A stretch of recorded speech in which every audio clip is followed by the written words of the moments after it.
కేంద్ర సంస్థలనేవి రాజకీయాలకు అతీతంగా ఉండే స్వతంత్ర సంస్థలు. వాటిని తప్పుబట్టలేం కూడా. మరి కేవలం బీజేపీయేతర ప్రభుత్వాలే టార్గెట్ ఎందుకవుతున్నట్లు? ఇక్కడే చిక్కుముడి వీడట్లేదు. నిన్నటి వరకు బీహార్ వైపు కన్నెత్తి చూడని ఈడీ అధికారులు సీఎం నితీష్ ప్లేట్ ఫిరాయింపులతో లాలును ఎందుకు కమ్మేశారు? పశ్చిమ బెంగాల్, రాజస్థాన్, హిమాచల్ ప్రదేశ్ ఇంకా ఎన్ని రాష్ట్రాల్లో ఈడీ టార్గెట్లు ఉన్నాయి? ఈ రాష్ట్రంలోనే అవినీతి రాజ్యమేలుతుందా?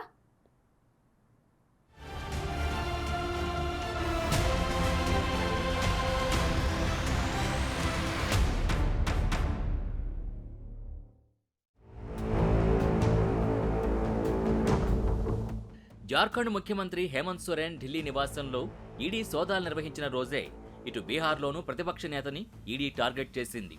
మే 2022లో మొదటిసారి ల్యాండ్ ఫర్ జాబ్ కుంభకోణంలో సిబిఐ నమోదు చేసిన కేసుకు సంబంధించి 2024 జనవరి 29న తీవ్ర అనారోగ్యంతో బాధపడుతున్న ఆర్జేడీ అధినేత లాలూ ప్రసాద్ని ఈడీ విచారణకు పిలిచింది.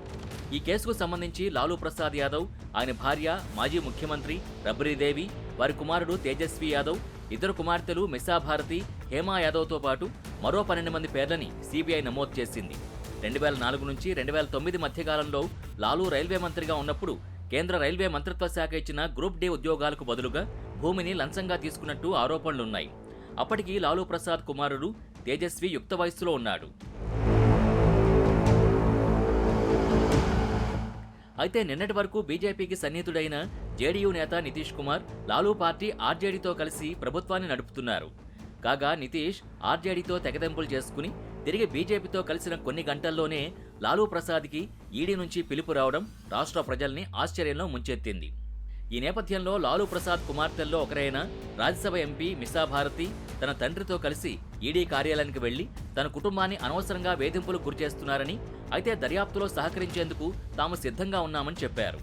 ఇక లాలూ ప్రసాద్ యాదవ్ని ప్రశ్నించిన ఒక రోజు తర్వాత ఆయన కుమారుడు తేజస్వి యాదవ్ని ఈడీ పిలిచి అదే కేసులో 8 గంటలకు పైగా ప్రశ్నించింది. దీంతో బీజేపీ తన సొంత రాజకీయ ప్రయోజనాల కోసం కేంద్ర ఏజెన్సీల్ని దుర్వినియోగం చేస్తోందని ప్రతిపక్ష నాయకులు గత కొంతకాలంగా చెబుతున్న మాటలు వాస్తవంగా తోచాయి. ఈడీ కార్యాలయంలో ఈడీ అడిగిన ప్రశ్నలపై స్పందిస్తూ ఆ పార్టీ ఎంపీ మనోజ్ కుమార్ ఝా కేంద్ర ఏజెన్సీ తీరును ఎండగట్టారు. ఇది ఈడీ కార్యాలయం కాదు, బీజేపీ కార్యాలయమని, ఎన్నికలొచ్చినప్పుడు ప్రతిపక్ష పార్టీల నేతల్ని ఇక్కడికి పిలిపించి ఇబ్బంది పెడతారంటూ మండిపడ్డారు. ఈ ఏడాది ప్రారంభంలో పశ్చిమ బెంగాల్లోనూ ఇదే తంతు కొనసాగింది. ప్రజా పంపిణీ పథకం కుంభకోణానికి సంబంధించి తృణమూల్ కాంగ్రెస్ నాయకుడు షేక్ షాజహాన్ని ఈడీ అనుమానించింది. షాజహాన్పై బీజేపీ ఆరోపించిన ప్రజా పంపిణీ పథకం కుంభకోణానికి సంబంధించి సోదా చేయడానికి ఈడీ అధికారులు షాజహాన్ ఇంటికొచ్చినప్పుడు తన మద్దతుదారులు ఈడీ అధికారులపై దాడి చేశారు. కాగా బీజేపీ దాన్ని మతపరమైన సమస్యగా మార్చింది. అయితే బీజేపీ మతపరమైన వ్యాఖ్యలపై వ్యతిరేకత రాకుండా మైనార్టీ కమ్యూనిటీని బుజ్జగించడం కోసం ఈ ఘటనపై తృణమూల్ కాంగ్రెస్ని నిందించింది. మొత్తానికి జనవరి 24న నార్త్ 24 పరగనాస్ జిల్లాలోని షాజహాన్ ఇంటిపై ఈడీ అధికారులు విజయవంతంగా దాడులు నిర్వహించారు. ఇక ఇదే కేసుకు సంబంధించి మరో టీఎంసీ మంత్రి జ్యోతిప్రియా మల్లిక్ను 2023 అక్టోబర్లో కేంద్ర ఏజెన్సీ అరెస్ట్ చేసింది. దేశంలో పశ్చిమాన కూడా ఇదే పద్ధతిని బీజేపీ అనుసరిస్తోంది. జల్ జీవన్ మిషన్ కుంభకోణంలో రాజస్థాన్ మాజీ కాంగ్రెస్ మంత్రి Mahesh Joshi, Haryana urban development authority కుంభకోణంలో హర్యానా, హిమాచల్ ప్రదేశ్ రాష్ట్రాల్లోని కొంతమంది కాంగ్రెస్ నాయకుల సహచరులు, పలువురు ఇతర ప్రతిపక్ష నాయకులు కేంద్ర ఏజెన్సీల స్కానర్లో ఉన్నట్టు తెలుస్తోంది. అలాగే దక్షిణాది రాష్ట్రాల్లోని పలువురు స్థానిక ప్రతిపక్ష నాయకులు సైతం త్వరలో ఈ స్కానర్ కిందకొస్తున్నట్టు సమాచారం. ఏది ఏమైనప్పటికీ విపక్ష నేతలపై ఇంత ఆచితూచి వ్యవహరిస్తున్న తరుణంలో బీజేపీ పాలిత రాష్ట్రాల్లో ఎందుకు దృష్టి పెట్టడం లేదు అన్నది సందేహాలకి తావిస్తోంది. అసోం బీజేపీ ముఖ్యమంత్రి హిమంత బిశ్వ శర్మ, మహారాష్ట్ర ఉప ముఖ్యమంత్రి అజిత్ పవార్పై గతంలో అవినీతి ఆరోపణలు తీవ్రంగా ఉన్నప్పటికీ ఇప్పుడు వాటిపై ఎలాంటి చర్యలు లేవు. అజిత్ పవార్పై ఇలాంటి ఆర్థిక మోసాలకు సంబంధించిన కేసుల్ని కొనసాగించడంలో ఈడీ ఎలాంటి చొరవ చూపకపోవడం ఆశ్చర్యాన్ని కలిగిస్తోంది. మధ్యప్రదేశ్లో శివరాజ్ సింగ్ చౌహాన్ నేతృత్వంలోని బీజేపీ ప్రభుత్వ హయాంలో బయటపడిన వ్యాపం వంటి పాత కేసుల్ని కూడా ఇప్పుడు కోల్డ్ స్టోరేజీలో ఉంచారు. ఇక కర్ణాటకలో బీజేపీ ప్రభుత్వ ముఖ్యమంత్రులు బిఎస్ యడ్యూరప్ప, బిఎస్ బొమ్మాయి హయాంలో పలు చిన్న పెద్ద అవినీతి కేసులు కూడా అలాగే ఉన్నాయి. నాటి కర్ణాటక మంత్రులు చాలా మంది ఆర్థిక అవకతవకలకి పాల్పడ్డారని బొమ్మాయి ప్రభుత్వం ఆరోపణలు ఎదుర్కొంది. అయితే వాటిపై ఈడీ ఎందుకు దృష్టి పెట్టడం లేదని ప్రతిపక్ష నేతలంతా ప్రశ్నిస్తున్నారు. మరోవైపు విపక్షాలపై ఈడీ చేస్తున్న దాడుల్ని ఎత్తిచూపుతూ ప్రతిపక్షాల్ని లక్ష్యంగా చేసుకుని బీజేపీ ఎన్నికల కోసం రెడీమేడ్ ప్రచారాన్ని సిద్ధం చేసుకుంటోంది. అయితే ఆసక్తికరంగా ఈ కేసుల్లో దాని నేరారోపణల రేటు చాలా తక్కువగా ఉండడంతో అనేక ఆరోపణల్ని రుజువు చేయలేకపోతోందనే విమర్శలు ఉన్నాయి.